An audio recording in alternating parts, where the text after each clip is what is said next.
ہم نے نوح کو ان کی قوم کے پاس بھیجا کہ اپنی قوم کو خبردار کر دو قبل اس کے کہ ان پر کوئی دردناک عذاب آ کھڑا ہو۔ چنانچہ انہوں نے اپنی قوم سے کہا کہ اے میری قوم، میں تمہیں ایک صاف صاف خبر دینے والا ہوں کہ اللہ کی عبادت کرو اور اس سے ڈرو اور میرا کہنا مانو۔ اللہ تمہارے گناہوں کی مغفرت فرمائے گا اور تمہیں ایک مقرر وقت تک باقی رکھے گا۔ بے شک جب اللہ کا مقرر کیا ہوا وقت آ جاتا ہے تو پھر وہ مؤخر نہیں ہوتا، کاش کہ تم سمجھتے ہوتے۔ پھر نوح نے اللہ تعالیٰ سے کہا کہ میرے پروردگار، میں نے اپنی قوم کو رات دن حق کی دعوت دی ہے، لیکن میری دعوت کا اس کے سوا کوئی نتیجہ نہیں ہوا کہ وہ اور زیادہ بھاگنے لگے۔ اور میں نے جب بھی انہیں دعوت دی تاکہ آپ ان کی مغفرت فرمائیں تو انہوں نے اپنی انگلیاں اپنے کانوں میں ڈال دی، اپنے کپڑے اپنے اوپر لپیٹ لیے، اپنی بات پر اڑے رہے اور تکبر ہی تکبر کا مظاہرہ کرتے رہے۔ پھر میں نے انہیں پکڑ پکڑ کر دعوت دی، پھر میں نے ان سے اعلانیہ بھی بات کی اور چپکے چپکے بھی سمجھایا۔ چنانچہ میں نے کہا کہ اپنے پروردگار سے مغفرت مانگو، یقین جانو وہ بہت بخشنے والا ہے،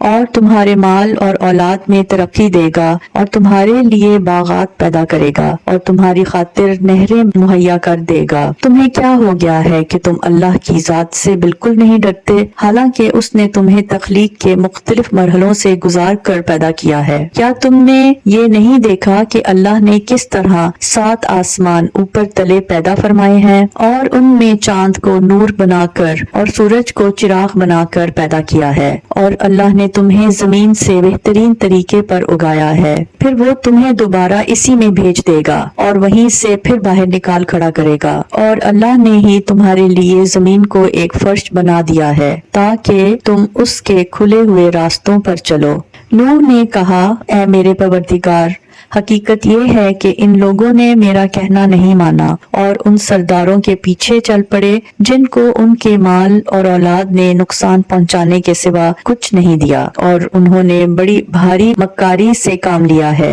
اور اپنے آدمیوں سے کہا ہے کہ اپنے معبودوں کو ہرگز مت چھوڑنا، نہ واد اور سوا کو کسی صورت میں چھوڑنا، اور نہ یاغوث، یعوق اور نصر کو چھوڑنا۔ اس طرح انہوں نے بہت سو کو گمراہ کر دیا ہے، لہٰذا یا رب آپ بھی ان کو گمراہی کے سوا کسی اور چیز میں ترقی نہ دیجیے۔ ان لوگوں کے گناہوں کی وجہ سے انہیں غرق کیا گیا، پھر آگ میں داخل کیا گیا، اور انہیں اللہ کو چھوڑ کر کوئی حمایتی میسر نہیں آیا۔ اور نوح نے یہ بھی کہا کہ میرے پروردگار، ان کافروں میں سے کوئی ایک باشندہ بھی زمین پر باقی نہ رکھیے، اگر آپ ان کو باقی رکھیں گے تو یہ آپ کے بندوں کو گمراہ کریں گے، اور ان سے جو اولاد پیدا ہوگی وہ بدکار اور پکی کافر ہی پیدا ہوگی۔ میرے پروردگار، میری بھی بخشش فرما دیجئے، میرے والدین کی بھی اور اس شخص کی بھی جو میرے گھر میں ایمان کی حالت میں داخل ہوا ہے، اور تمام مومن مردوں اور مومن عورتوں کی بھی، اور جو لوگ ظالم ہیں ان کو تباہی کے سوا کوئی اور چیز عطا نہ فرمائیے۔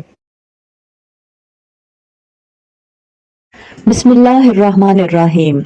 اور ہماری نگرانی میں اور ہماری وحی کی مدد سے کشتی بناؤ،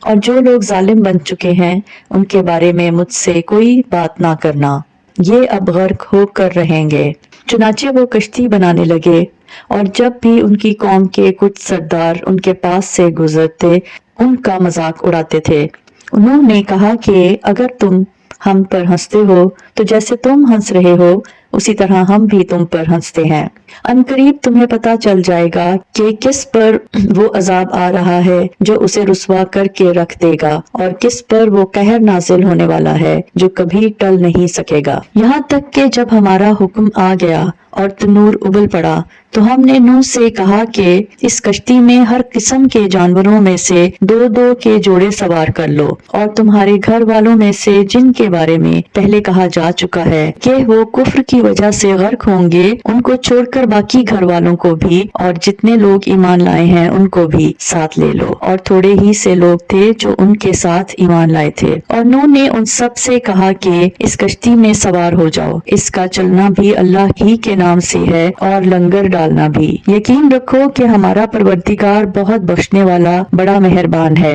اور وہ کشتی پہاڑوں جیسی موجوں کے درمیان چلی جاتی تھی، اور نوح نے اپنے اس بیٹے کو جو سب سے الگ تھا آواز دی کہ بیٹے ہمارے ساتھ سوار ہو جاؤ اور کافروں کے ساتھ نہ رہو۔ وہ بولا میں ابھی کسی پہاڑ کی پناہ لے لوں گا جو مجھے پانی سے بچا لے گا۔ نوح نے کہا آج اللہ کے حکم سے کوئی کسی کو بچانے والا نہیں ہے سوائے اس کے جس پر وہ رحم فرما دے۔ اس کے بعد ان کے درمیان موج حائل ہو گئی اور ڈوبنے والوں میں وہ بھی شامل ہوا۔ اور حکم ہوا کہ اے زمین اپنا پانی نگل لے اور اے آسمان تھم جا، چنانچہ پانی اتر گیا اور سارا قصہ چکا دیا گیا۔ کشتی جودھی پہاڑ پر آ ٹھہری اور کہہ دیا گیا کہ بربادی ہے اس قوم کی جو ظالم ہو۔ اور نوح نے اپنے پروردگار کو پکارا اور کہا کہ اے میرے پروردگار، میرا بیٹا میرے گھر والوں ہی کا ایک فرد ہے اور بے شک تیرا وعدہ سچا ہے اور تو سارے حاکموں سے بڑھ کر حاکم ہے۔ اللہ نے فرمایا اے نوح یقین جانو وہ تمہارے گھر والوں میں سے نہیں ہے، وہ تو ناپاک عمل کا پلندہ ہے، لہٰذا مجھ سے ایسی چیز نہ مانگو جس کی تمہیں خبر نہیں۔ میں تمہیں نصیحت کرتا ہوں کہ تم نادانوں میں شامل نہ ہو۔ نوح نے کہا میرے پروردگار میں آپ کی پناہ مانگتا ہوں اس بات سے کہ آئندہ آپ سے وہ چیز مانگوں جس کا مجھے علم نہیں، اور اگر آپ نے میری مغفرت نہ فرمائی اور مجھ پر رحم نہ کیا تو میں بھی ان لوگوں میں شامل ہو جاؤں گا جو برباد ہو گئے ہیں۔ فرمایا گیا کہ اے نوح اب کشتی سے اتر جاؤ، ہماری طرف سے وہ سلامتی اور برکتیں لے کر جو تمہارے لیے بھی ہیں اور تمہارے ساتھ جتنی قومیں ہیں ان کے لیے بھی، اور کچھ قومیں ایسی ہیں جن کو ہم دنیا میں لطف اٹھانے کا موقع دیں گے، پھر ان کو ہماری طرف سے دردناک عذاب آ پکڑے گا۔ اے پیغمبر یہ غیب کی کچھ باتیں ہیں جو ہم تمہیں وحی کے ذریعے بتا رہے ہیں، یہ باتیں نہ تم اس سے پہلے جانتے تھے نہ تمہاری قوم، لہٰذا صبر سے کام لو اور آخری انجام متقیوں ہی کے حق میں ہوگا۔